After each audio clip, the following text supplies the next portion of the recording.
my dear students, welcome to Teacher at Home. Today class we are going to learn the third chapter, National Income. National income share of agriculture sector has declined, industrial growth inevitable for increase in national income. National income service sector continues to be biggest contributor. Given above are some news headlines related to national income. National income indicates the economic condition of a country.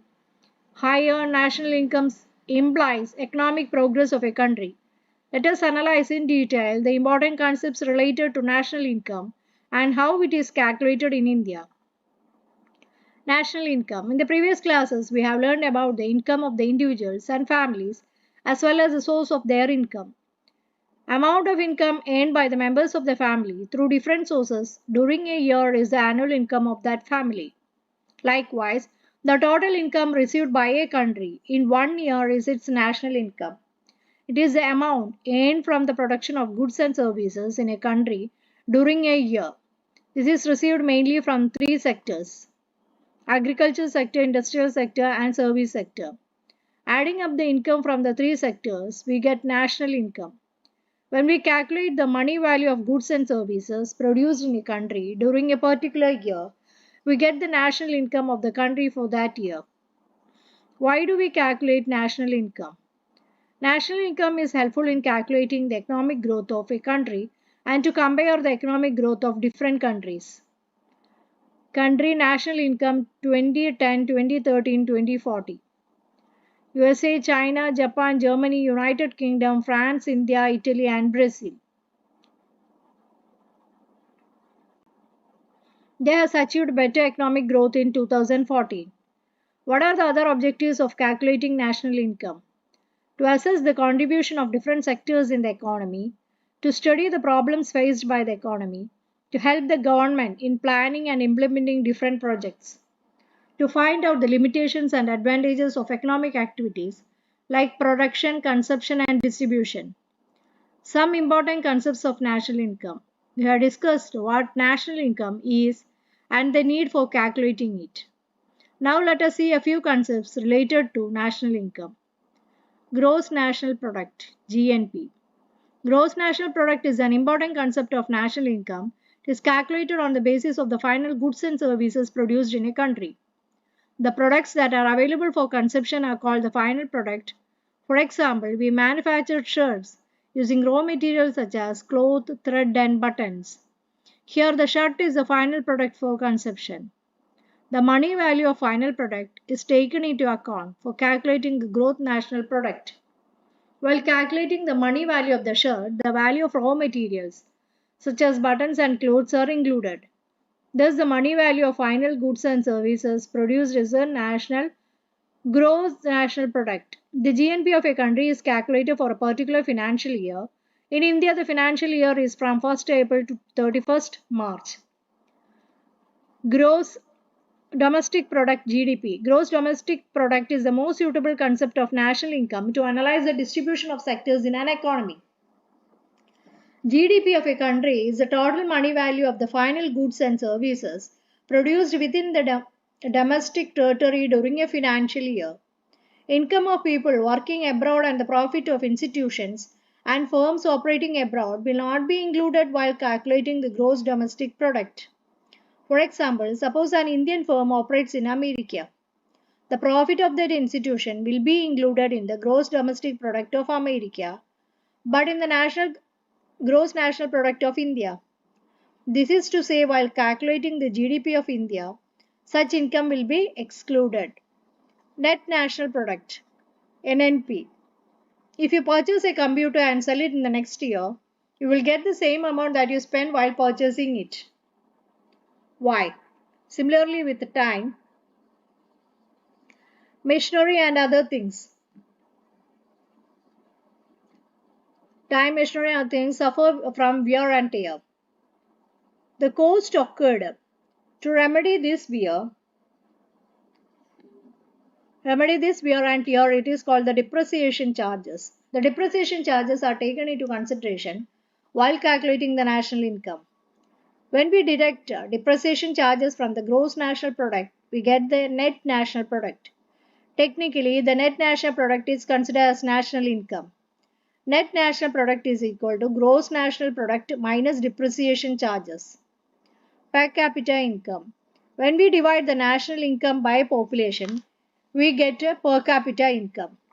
It helps to know the economic position of a country and to compare it with other countries. Per capita income equal to national income by total population. How to calculate the national income? Economic condition of a country is calculated on the basis of national income. It is necessary to increase production for economic prosperity. When production increases, the rewards of factors for production like land, labor, capital and organization also increases. The increase in rewards such as rent, wages, interest and profit results in increased consumption and investment. Income increases, expenditure increases, production increases. Production income and expenditure are interrelated. There are three methods to estimating national income: product method, income method and expenditure method. Product method. Under the product method, the national income is calculated by adding up the money value of goods and services produced by the primary, secondary and tertiary sectors. It is useful for assessing the contribution of each of these sectors towards the national income.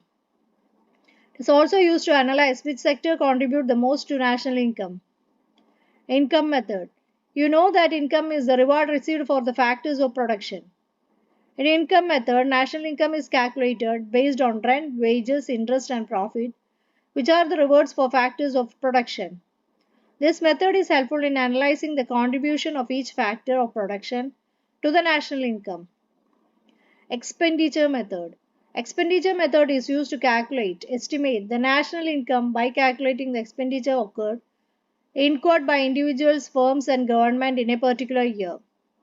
In economics, just like consumption, expenditure, investment is also considered as an expenditure. Summation of consumption, expenditure, investment expenditure and government expenditure gives the total expenditure.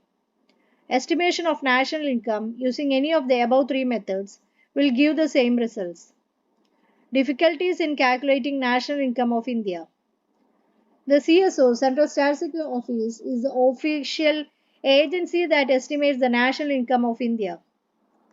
Estimation is done mainly for the purpose of planning and development activities of the government. It also helps to understand the nature of the environment sectors and the types of employment the people are engaged in. In India, we make use of the product, income and expenditure methods to estimate the national income. Assessment of national income is a tough job that is challenged by practical and ideational issues. Let's examine a few of them.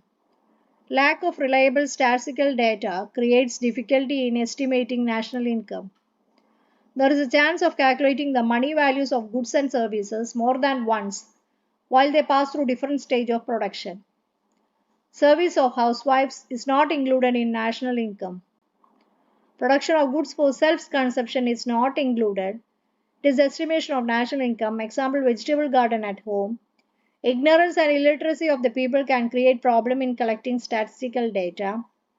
The practical difficulty in assessing the money value of services impede the correct estimation of national income. Consumers seldom maintain records of expenditure incurred by them. Attempts are being made to overcome this difficulty so that national income can be calculated more accurately. Sector contribution to India's national income. The sum of income received from the primary, secondary and tertiary sectors constitute the national income of a country. The table below provides information about the share of these sectors to the gross domestic product of India. That is 2015, 16, 16, 17, 17, 18, primary, secondary and tertiary values, the total is received as 100. The recent trends in the contribution of various sectors to the national income of India show an increase in the growth of the service sector. Secondary and the tertiary sectors have come to contribute more to the national income than the primary sector. It is clear that the above table how much growth has taken place in the tertiary sector when compared to the other two sectors. As a part of development, the rise in the establishment of educational institutions and hospitals, along with advancement in banking, insurance and telecommunication, have helped the growth of the tertiary sector. With economic growth, people are more willing to partake in transport and tourism. The development of knowledge based industries has also helped in the growth of the tertiary sector. Growth of knowledge sector. The knowledge sector is a sector which efficiently uses knowledge and technology to attain economic growth. Today, modern technology and information and communication possibilities have grown and development into knowledge economy. Education, innovation, and information communication technology form the basis of knowledge economy. In knowledge economy, the production and consumption of intellectual capital take place. Intellectual capital is an invisible asset. It is the collective knowledge of all the people in an enterprise or a society. Today, as part of the tertiary sector, growth of services based on knowledge is happening on a large scale. People giving expert advice on shares and taxes, software experts, etc., are a part of this sector. Top business executives, researchers, scientists, expert policy makers, economic experts strengthen to this sector. The government also gives priority to the development of the knowledge sector. Initiatives of Government of Kerala like the Info Park and Techno Park are examples. India has achieved immense progress in information and communication technology so much so that today we are global service provider in the field of software technology. As a result of this knowledge boom, India can enhance the welfare of the people through an increase in economic growth. Some favorable factors which can help India grow further in this sector are human resource including technical experts who are well versed in English language, wide domestic market, strong private sector, development of science and technology. If all these possibilities are made use, India can develop knowledge economy and thereby increase its national income. So that's all about this chapter. If you're interested, please do like, share and subscribe my channel. Okay, thank you.